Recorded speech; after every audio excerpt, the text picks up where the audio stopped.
We often joke about our bodies breaking down as we get older, maybe after a particularly strenuous workout or just waking up with a new ache. But have you ever stopped to think about when that process actually starts? Not just when you feel it, but when the scientific data suggests the subtle shifts truly begin? That's such a fascinating question, Alex. I think most people, myself included, assume it's something that happens much later in life, maybe in your 50s or 60s when you start noticing significant changes.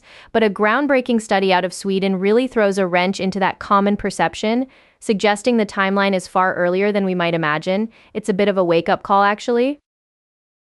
Absolutely, we're talking about a monumental piece of research here, the Swedish Physical Activity and Fitness, or SPAF, study. This wasn't some quick survey. It tracked hundreds of randomly selected men and women for nearly 50 years, from their teenage years all the way into their early 60s. That kind of longitudinal data is incredibly rare and powerful for understanding the true trajectory of human aging. 50 years. That's almost half a century of tracking individuals, seeing how their bodies change in real time. It's not just a snapshot, it's a full length movie of physical decline and resilience. This allowed the researchers at Karolinska Institutet to establish incredibly robust baselines and observe individual changes over time, rather than just comparing different age groups, which can often mask the true aging process. And what they found is truly eye opening, challenging that common belief we just discussed. Far from decline starting in our middle age, the SPAF study indicates that peak physical performance is generally reached much earlier, often before the age of 35. This really reframes how we should think about our physical primes. It's quite a revelation, isn't it? Let's get into the specifics, because the data is incredibly precise.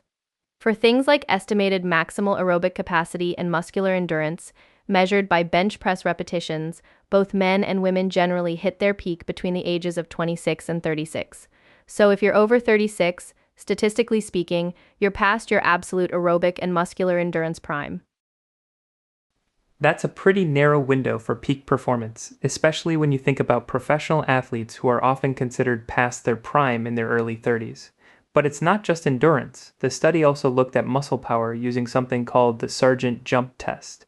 And for that, the peaks were even earlier, age 27 for men and a surprisingly young age of 19 for women. 19 for women's muscle power. That is truly astounding and highlights just how early some aspects of our physical capabilities begin to taper off. It makes you wonder about the biological mechanisms at play that lead to such specific and relatively early peak performance ages across different physical domains. It's not just a subjective feeling, it's hard data. It certainly is, and the implication here is profound.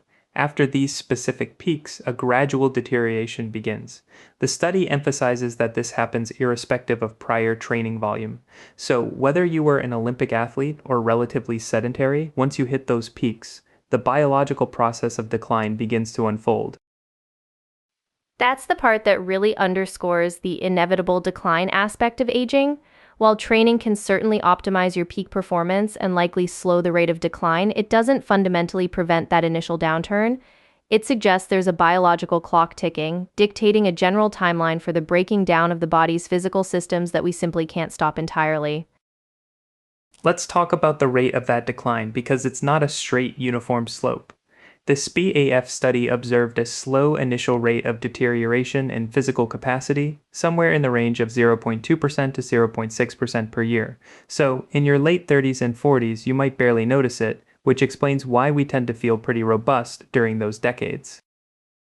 Exactly.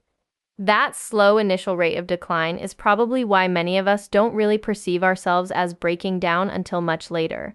You might not feel a 0.5% difference in your aerobic capacity year over year, but here's where it gets interesting and a bit more concerning. That rate accelerates significantly with age, reaching 2.0% to 2.5% per year by the time individuals reach age 63. That's a dramatic acceleration from less than 1% to over 2% annually. That means the older you get, the faster you lose ground, making those changes much more noticeable in your 50s and early 60s. It's like a snowball effect, where the initial decline gathers momentum over time. And when you look at the overall picture, the total decline in physical capacity from peak performance to age 63 is quite substantial. The study found this decline ranged from 30% to 48%. That's nearly half of your peak physical function gone by your early 60s for some individuals. That's a significant loss of function in just a few decades. A nearly 50% drop is huge. It really puts into perspective why activities that felt easy in your 20s or 30s become genuinely challenging later on. This decline impacts various aspects of physical function, including that aerobic capacity, muscular endurance, and muscle power we mentioned earlier. It's not just one system, it's a broad systemic change. It paints a picture of a body gradually but definitively losing its edge across multiple fronts. And this isn't just about elite athletes. This is data from a general population study. So it's relevant to almost everyone listening right now, which makes it all the more impactful and frankly a bit sobering to consider. Now, while the SPAF study primarily zeroed in on physical capacities, it's important to remember that aging isn't just about how fast you can run or how much you can lift. There are also significant cognitive and metabolic changes that happen as we age, which other large-scale Swedish studies have explored in depth. That's a crucial point, Alex. While SPAF focused on the physical, we can look to studies like the Gothenburg age 70 birth cohort studies for insights into cognitive decline. These studies, which started in 1971 by tracking 70-year-olds, have painted a broader picture of aging, looking at physical, mental, and emotional health, cognitive ability, and even dietary habits. And those H70 studies have shown some interesting trends. For instance, newer cohorts of 70-year-olds actually perform better on intelligence tests than their predecessors. This suggests some improvements in overall cognitive health across generations, perhaps due to better nutrition, education, or healthcare. Yes, that's a positive spin on the aging story. However, the same studies have also noted that the ability to detect early stages of dementia has become more challenging. This could be due to a number of factors, including people maintaining higher cognitive function for longer, or perhaps the subtle signs of decline being harder to distinguish against a higher baseline. It's complex. It certainly is, and it underscores that aging is not a monolithic process. Different aspects of our health decline at different rates, and some can even see improvements due to societal factors. It's a nuanced picture, but for the scope of our discussion today, we're primarily focused on the physical decline as illuminated by the SPAF study. And the SPAF study's longitudinal approach is key to understanding this nuance. By tracking individuals from as young as 16, they weren't just guessing based on comparing a 20-year-old to a 60-year-old today. They were observing the actual changes in the same people over time, which gives us a much more accurate and personalized understanding of the aging process. That's the scientific gold standard, isn't it? It allows researchers to establish individual baselines and then measure relative and absolute risk of decline against those personal starting points. So, when they say there's an overall decline of 30% to 48% from peak to age 63, that's an absolute loss of function, not just a comparison to a younger, different group of people. And the accelerating annual rate of decline after an initial slow period really highlights the relative increase in the speed at which physical abilities diminish. It means that while you might not notice much change between 35 and 45, the difference between 55 and 65 could be quite stark, proportionally speaking, making those years feel like a more rapid descent. It's a powerful illustration of the aging curve. Now, before we dive into what we can actually do about this, I want to quickly address something that's often a point of interest in scientific studies: funding. The information we have doesn't explicitly state the funding sources for either the SPAF study or the Gothenburg H70 studies. That's an important caveat to mention, as funding sources can sometimes influence research directions or interpretations, though with the Karolinska Institutet and a 50-year study, it's highly likely to be government or academic grants. But transparency is always key, so it's worth noting that it wasn't detailed in the provided information. Agreed now. Let's get into the core tension of this topic, which is the steel manning of both sides. On one hand, the study presents a compelling case for the inevitable decline of the body. The data shows that peak physical performance is reached early, and a gradual deterioration follows, accelerating over time, regardless of how much individuals trained earlier in life. This side really emphasizes the biological clock. It suggests that there are inherent, unchangeable factors that dictate a general timeline for the breaking down of our physical systems. We hit our peak and then the slow march downwards begins. The sheer magnitude of the 30% to 48% overall decline by age 63 further reinforces this idea that some loss of function is simply part of being human. It's a very deterministic view, isn't it? It says, look, your body is built to do amazing things for a period, and then it's built to slowly wind down. And the fact that prior training volume doesn't stop the initial downturn is a strong piece of evidence for this side. You can be incredibly fit, but you'll still experience that post-peak decline. Exactly. It's not about blaming anyone, it's about acknowledging the fundamental biological realities of aging. Our cells, our tissues, our organs, they all have a lifespan and a functional trajectory. And while we can optimize things, we can't fundamentally change that underlying design. The body does, in a sense, start breaking down according to a pre-programmed schedule. But then we have the other side, which offers a powerful counter-narrative, a message of hope and agency. Despite this seemingly inevitable decline, the study also highlights that it is never too late to start moving. This is where lifestyle choices come into play, offering a significant degree of control over how we experience aging. This side argues that while the decline might be inevitable, its rate and severity are absolutely modifiable. The study found that individuals who became physically active in adulthood improved their physical capacity by a remarkable 5% to 10%. That's a measurable, significant gain, even after those initial peaks have passed and decline has begun. That's a huge finding, honestly. It demonstrates that while you might not stop the biological process of aging, you can dramatically slow its rate and even regain some lost ground. It suggests that our lifestyle choices have a profound impact on how our bodies age, and that simply giving up because it's all downhill from here is a premature and inaccurate conclusion. It truly is empowering. It means that consistent physical activity, even if initiated later in life, leads to measurable improvements and better overall performance outcomes.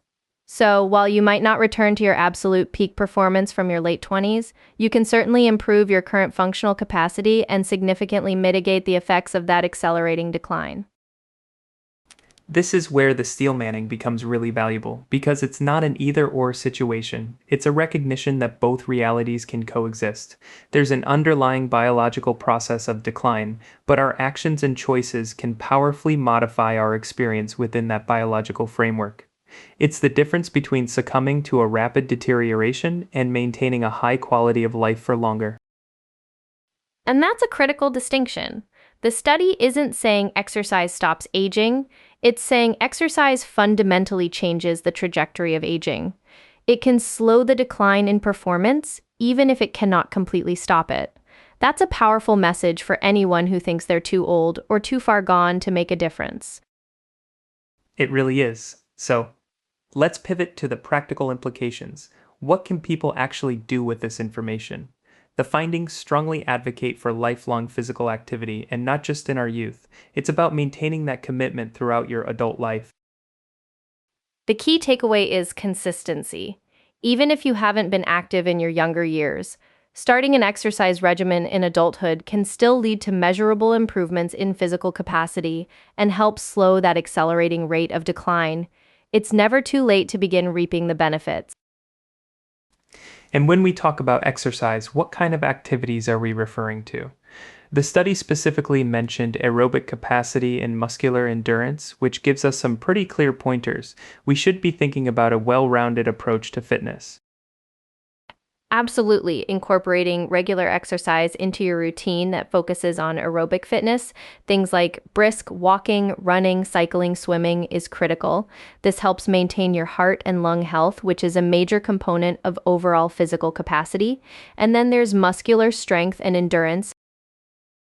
Muscular strength and endurance are vital, especially as we age, because muscle loss or sarcopenia is a significant part of physical decline.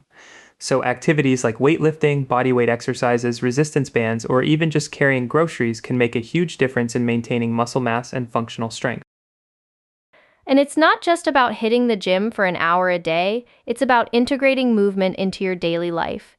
Taking the stairs instead of the elevator, walking instead of driving for short errands, engaging in active hobbies like gardening or dancing, all of these contribute to overall physical activity and can help counteract that decline. That's a great point about integrating movement. It doesn't have to be intimidating or require a massive lifestyle overhaul all at once. Small, consistent changes can accumulate into significant benefits over time, especially when you're looking at a multi decade aging process. And let's not forget the mental and cognitive benefits that often accompany physical activity. Even if the SPAF study didn't explicitly detail them, improved blood flow to the brain, reduced inflammation, and better mood can all indirectly support cognitive function, linking the physical and mental aspects of healthy aging. That holistic view is so important. When your body feels better, your mind often follows, and vice versa. The message from the SPAF study isn't about dreading aging or feeling like you're fighting an unwinnable battle. It's about understanding the science and then empowering yourself with the knowledge to make informed choices. Precisely. It's about acknowledging the biological realities without giving in to fatalism. The body might start breaking down earlier than we thought, but we have a profound capacity to influence the speed and severity of that process. It's never too late to start moving, and those movements can add years of quality to your life. So if you're listening and you're in your late 20s or 30s, this is your heads up. You're likely at or just past your physical peak. Don't wait until you feel the decline to start being proactive. And if you're older, it's an encouraging reminder that every step, every lift, every bit of movement still makes a real, measurable difference. It truly is. This study gives us a scientific framework for understanding aging, showing us both the boundaries of what's possible and the vast potential we have within those boundaries. It empowers us to take control of our health journey, one active step at a time, no matter what age we are. A really fascinating and important deep dive into the science of aging today. Thank you, Maya, for breaking down this incredible 50-year study for us. It's definitely given me some things to think about and some motivation to keep moving. My pleasure, Alex. It's such a rich topic, and the SPAF study really provides a clear, data-driven perspective on what our bodies are doing as we journey through life. It's a powerful reminder that our choices truly matter.